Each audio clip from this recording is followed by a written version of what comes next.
پاکستان کی تاریخ کے کچھ ایسے حیران کن لمحات ہیں جب عوامی مقبولیت کا بے پناہ اظہار اس شدت سے ہوا تھا کہ ان لمحات کے نقوش آج تک اس ملک کی سیاسی بساط پر ثبت ہیں۔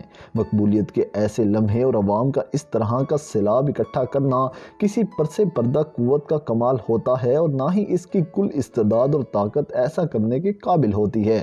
اتنے لوگوں کو کسی ایک شخصیت کے گرد جمع کرنا صرف اسی شخصیت کا ہی کمال ہوتا ہے۔ اس ملک کی ساری انتظامیہ اور پس پردہ قوتیں مل کر بھی ایسا نہیں کر سکتی۔ ایسے 3 واقعات آج ہم آپ کو اس ویڈیو میں بتائیں گے۔ شاید ان تینوں عظیم و شان عوامی طوفانوں سے بڑا کوئی اور طوفان پاکستان کی تاریخ نے نہیں دیکھا ہوگا۔ پہلی دفعہ عوامی قوت کا مظاہرہ 22 جون 1966 کو دیکھنے کو ملا جب ذوالفقار بھٹو فیلڈ مارشل ایوب خان کی کابینہ سے مستعفی ہو کر لاہور اسٹیشن پر پہنچے تو عوام کے جم غفیر نے اپنا فیصلہ سنا دیا۔ تمام حکومتی عوامل بھٹو کے خلاف تھے لیکن عوام اس کی پرواہ کیے بغیر فرط محبت سے باہر نکل آئے۔ دوسری دفعہ ایسا والہانہ استقبال 10 اپریل 1986 کو دیکھنے کو ملا جب بے نظیر بھٹو اپنی جلا وطنی ختم کر کے پاکستان آئیں۔ لاہور کی سڑکیں انسانوں کے ہجوم سے بھر گئیں اور مینار پاکستان عوام کے بے پناہ ہجوم سے امنڈ پڑا۔ یوں لگتا تھا کہ ذوالفقار بھٹو کا اس قوم پر ایک قرض تھا جو وہ چکانا چاہتے تھے۔ اس دفعہ بھی تمام عوامل بے نظیر بھٹو کے خلاف تھے لیکن لوگوں نے ضیاء الحق کے مارشلہ کی پرواہ کیے بغیر والہانہ انداز میں اس کے استقبال کیا۔ تیسری دفعہ ویسی ہی کیفیت 30 اکتوبر 2011 کو دیکھنے کو ملی جب عوام گزشتہ 35 سال کے اسٹیبلشمنٹ زدہ سیاسی قیادت کی کرپشن سے تنگ آ کر عمران خان کی آواز پر لبیک کہتے ہوئے مینار پاکستان پر جمع ہوئے۔ یہ بھی ایک جذباتی امڑتا ہوا جم غفیر تھا۔ اس دفعہ بھی حکمرانی کی تخت پر اس کے مخالف جلوہ گر تھے۔ پاکستان کے اسٹیبلشمنٹ میں اتنی استعداد ہے اور نہ ہی اس طرح کی محبتیں کسی منصوبہ بندی سے پیدا ہوا کرتی ہیں۔ حکمران ہمارے اعمال کا مظہر ہوتے ہیں، اس لیے وہ حاکم جسے اللہ بہتر حالات کے لیے منتخب کرتا ہے وہ اس کی رحمت کی علامت ہوتا ہے اور جسے ہم پر ظلم و جوار کرنے کے لیے منتخب کرتا ہے وہ اس کی غضب ناکی کی علامت ہوتا ہے۔ لوگوں کا ایسا جم غفیر جو کسی لیڈر کے لیے اکٹھا ہوتا ہے وہ کسی پروپیگنڈے کا محتاج نہیں ہوتا۔ بہت سارے دانشوروں اور میڈیا منیجروں کا خیال ہے کہ ہم اپنے کالموں، ٹی وی پروگراموں اور خبروں سے لیڈر بناتے یا گراتے ہیں۔ اگر یہ بات درست ہے تو جس قدر منفی پریس عمران خان کو میسر آیا آج سے پہلے کسی اور لیڈر کو نہیں ملا۔ آپ کو پورے میڈیا میں سخت محنت سے اس کے حمایتی ڈھونڈنا پڑتے ہیں۔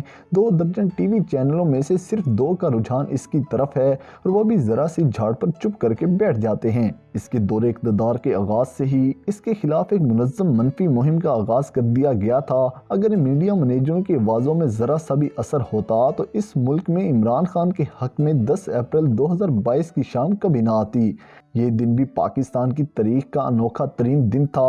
بھٹو کا 22 جون 1966، بے نظیر بھٹو کا 10 اپریل 1986 اور عمران خان کا 30 اکتوبر 2011، ان رہنماؤں نے ایک مسلسل منصوبہ بندی کے تحت لوگوں کو ایک جگہ اکٹھا کیا تھا، لیکن 10 اپریل 2022 اس کے بالکل برعکس تھا۔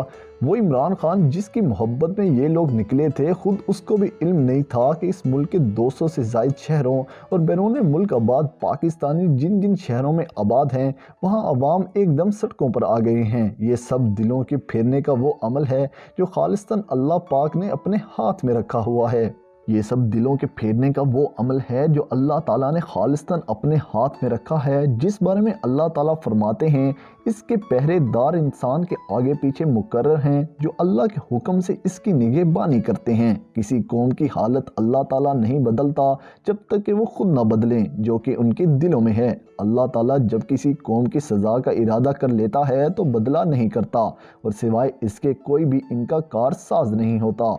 یوں لگتا ہے کہ ہم پہرے داروں والی حالت سے کب کے نکل چکے ہیں لیکن ہم اب دوسرے مقام پر آ چکے ہیں جہاں اللہ ہماری خواہش کے مطابق ہمارے حالات بدلتا ہے۔ ہماری اس خواہش کا اظہار 10 اپریل کو جس روز سے کیا گیا تھا لگتا ہے ہمارے حالات بدلنے والے ہیں۔ اگر عوام اپنی اسی خواہش پر قائم رہے تو اس کے راستے میں آنے والی ہر قوت کو خاک میں ملا دیا جائے گا اور ان کے ارادے ناکام بنا دیے جائیں گے۔ اس کی چھوٹی سی جھلک وزیر آباد میں عمران خان پر قاتلانہ وحشیانہ حملے سے بچنے کی صورت میں نظر آئی کہ عقل جس کی کوئی توجیہ پیش نہیں کر سکتی۔ لیکن اگر ہم اپنے اسی حالات کی بدلنے کی خواہش پر ثابت قدم نہ رہے، ہم دل چھوڑ گئے، ہم ظلم کے راستے سے بدل گئے، تو پھر وہی بیان کردہ تیسری حالت ہم پر طاری ہو سکتی ہے کہ ہمارا کوئی کارساز اور ساتھی نہ رہے۔ یوں تو ساری دنیا ہمیں چھوڑ چکی ہے، معاشی طور پر بھی اور سیاسی طور پر بھی، لیکن اللہ نے ہمیں نہ چھوڑا تو اس ملک کی تقدیر بدل سکتی ہے۔